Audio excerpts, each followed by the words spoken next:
السلام علیکم ورحمۃ اللہ۔ اعوذ باللہ من الشیطان الرجیم،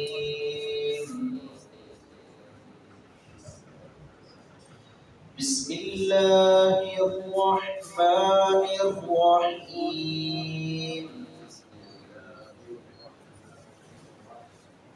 وقالوا لجلودهم لم شهدتم علينا قالوا أنطقنا الله الذي أنطق كل شيء وهو خلقكم أول مرة وإليه ترجعون وما كنتم تستترون أن يشهد عليكم سمعكم ولا أبصاركم ولا جلودكم ولكن ظننتم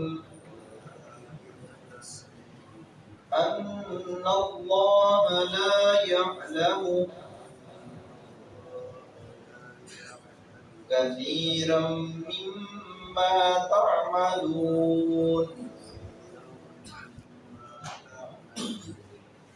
روز قیامت انسان کے اعضاء بول کر بتائیں گے الیوم نختم علی افواہہم وتکلمنا ایدیہم وتشہد ارجلہم بما کانوا یکسبون۔ اللہ رب العزت نے فرمایا یہ زبان جو ہے یہ گنگ ہو جائے گی، اس پر مہر لگا دی جائے گی۔ آج قوم پورا وجود انسان کا بول کر بتائے گا کہ کیا اس نے دنیا میں کمایا ہے، کیا کارہائے نمایاں سر انجام دیے ہیں، کون سے اچھے کرتوت کی اچھی کارکردگی اور کون سے اس کے سیاہ کرتوت ہیں، سب کچھ اس کے سامنے ہوگا۔ اس کے اعضاء بول کر بتائیں گے اور وہ کہے گا کہ تیری خلاف انسان کو بول کر کہے گا، انسان کہے گا سوچے گا کہ تمہاری حفاظت کے لیے ہم نے جھوٹ بولا، ادھر ادھر کی باتیں کی، اپنے آپ کو دھوکے میں رکھا، آج تم ہی بول رہے ہو۔ اللہ رب العزت یہ قوت گویائی عطا فرمائے گا جسم کے اعضاء کو۔ اللہ کے آگے کوئی مشکل نہیں ہے، جس اللہ نے اس وقت بنا دیا جب کچھ بھی نہیں تھا انسان، اور اللہ رب العزت کے آگے دوبارہ بنانا، اس کی تخلیق کرنا یہ کوئی مشکل کام نہیں ہے۔ وہ جو چاہے کر کے دکھا دے، تو یہ اللہ قوت گویائی عطا فرمائے گا۔ سب کے یہ ہاتھ پاؤں جو ہے وہ گواہی دیں گے، اور یہ بدبخت کہے گا کہ تم ہی ہمارے خلاف ہو گئے ہو، اور اس کا یقین ایمان کچھ بھی نہ تھا اللہ کی ذات پر۔ اللہ کی ذات کو سمجھتا تھا کہ بس لوگوں سے اوجھل ہو گیا اور سمجھ لیا کہ مجھے تو کوئی نہیں دیکھ رہا۔ اللہ رب العزت کی ذات کو نعوذ باللہ سمجھا کہ میں اللہ رب العزت کی ذات کو دھوکہ دے، مانا کہ وہ خود اپنے آپ کو دھوکہ دے رہا ہے، خود اپنی تباہی کو، اپنے آپ کو تباہی کے دانے پر لے کر جا رہا تھا۔ تو اللہ رب العزت فرمائیں گے کہ یہ تیرے کارنامے ہیں، یہ تیرے سیاہ کرتوت ہیں، آج تیرے اعضاء ہی تیرے خلاف گواہی دے رہے ہیں۔ تو سمجھ رہا تھا کہ مجھے اللہ نہیں دیکھ رہا، اپنے دل کو جھوٹی تسلی دے رہا تھا، تو یہ تیرا ایمان نہیں تھا، یا ایمان تو تھا بس ایمان نام کا ایمان کا۔ ایسے لوگ مارے جائیں گے، اللہ رب العزت کی گرفت جو ہے، پکڑ جو ہے ایسے لوگوں کے اوپر لازم آئے گی۔ وقالو، اور وہ کہیں گے کہ جو لودن اپنی جلدوں سے، اپنے جسموں سے، اپنے اجسام سے مخاطب ہو کر، وہ بدبخت لوگ جن کے سیاہ کرتوت ہیں وہ بول کر سارے گئے کہ لیما، کیوں شہید تم علینا، تم نے گواہی دی ہمارے خلاف، تم ہمارے خلاف ہی جو ہے وہ گواہی دینے لگے ہو۔ انسان اپنے جسم سے مخاطب ہوگا۔ قالو، تو وہ کہیں گے، جسم کے سارے عذاب بول کر کہیں گے انطقنا بلوایا ہمیں اللہ الذی اللہ نے وہ ذات انطق کل شیء جس نے بلوایا ہر چیز کو، جس نے ہر چیز کو بلا دیا، اس نے ہی قوت گویائی دی ہے، اس نے ہی ہمیں بلوا دیا ہے۔ وَهُوَ خَلَقَكُمْ اور اسی نے پیدا کیا تم کو اول مرۃ پہلی بار، وَإِلَيْهِ تُرْجَعُونَ اور اسی کی طرف تم لوٹائے جاؤ گے۔ پہلی دفعہ بھی اللہ نے پیدا کیا ہے اور اسی کی طرف ہم نے لوٹ کر جانا ہے، وہی ہمیں بلا رہا ہے، ہم خود نہیں بول رہے۔ وَمَا كُنتُمْ اور نہیں تم تھے، تَسْتَطِيعُونَ پردہ کرتے تھے، ان یشہد علیکم اس خوف سے کہ گواہی دیں گے تمہارے خلاف، سمعکم تمہارے کان، ولا ابصارکم اور نہ تمہاری آنکھیں، ولا جلودکم اور نہ ہی تمہاری جلدیں۔ تمہیں اس بات کا ڈر ہی نہیں تھا کہ یہ میرے کان، میری آنکھیں، میری جلد ہی، میرا جسم ہی میرے خلاف گواہی دے گا، اس بات کا تو تمہیں خدشہ ہی نہیں تھا۔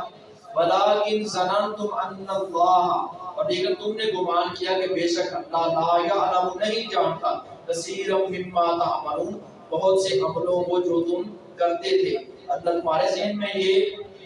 شیطان نے یہ بات بٹھا دی دل و دماغ میں کہ اللہ ان چیزوں سے کون سا باخبر ہے، حالانکہ اللہ تو وہ خبیر ہے، اللہ وہ ذات ہے جو ہر بات سے باخبر ہے۔ حضرت عبداللہ ابن مسعود رضی اللہ تعالیٰ عنہ فرماتے ہیں انہی آیات کے پس منظر میں ایک واقعہ ہے جس کے پس منظر میں یہ آیت نازل ہوئی ہے۔ صحیح بخاری کی یہ روایت ہے، تفسیر کے اندر کتاب التفسیر کے اندر امام بخاری رحمہ اللہ لے کر آئے ہیں کہ تین شخص، وہ دو قریشی تھے، ایک کسی اور قبیلے کا تھا اور ان کا برادر نسبتی تھا وہ دوسرا، جو تیسرا شخص تھا۔ اب دونوں آپس میں بحث کر رہے ہیں اور وہ کہہ رہے ہیں کہ اللہ جو ہے اونچی آواز سے پکارے تو سنتا ہے، دوسرا کہتا ہے کہ آہستہ بھی اللہ سن لیتا ہے، یہ کہتا ہے کہ اللہ صرف اونچی آواز سے سنتا ہے، آہستہ بولے تو اللہ نہیں سنتا،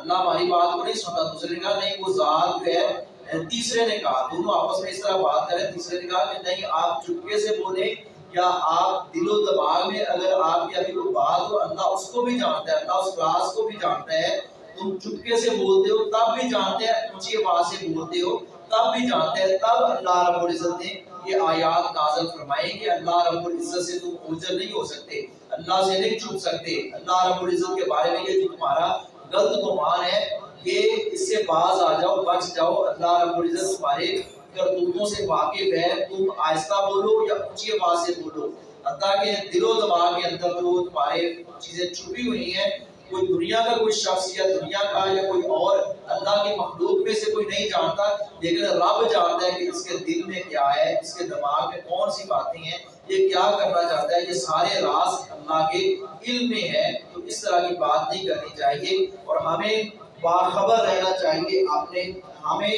اس بات کے لیے مستعد رہنا چاہیے کہ اللہ رب العزت جو بھی ہم کر رہے ہیں، نیکی کر رہے ہیں، برائی کر رہے ہیں، وہ دیکھ رہا ہے، وہ سن رہا ہے، اس نے کرامن کاتبین بھی مقرر کیے ہیں، اور اس سب کچھ ہونے کے باوجود پھر بھی اگر ہم برائی کے راستے پر، بدی کے راستے پر غلط کام کرتے ہیں تو پھر اپنے آپ کو دھوکے میں رکھ رہے ہیں اور اپنے آپ کو دھوکہ دے رہے ہیں۔ اللہ رب العزت بھی ایسے شخص کو اتنے دلائل اور براہین آ جانے کے باوجود جو نہیں ایمان و یقین رکھتا، اللہ بھی اس کو ذلیل و خوار کر دے گا۔ اللہ ہمیں کما حق کو اپنی ذات پر ایمان لانے کی، عمل کرنے کی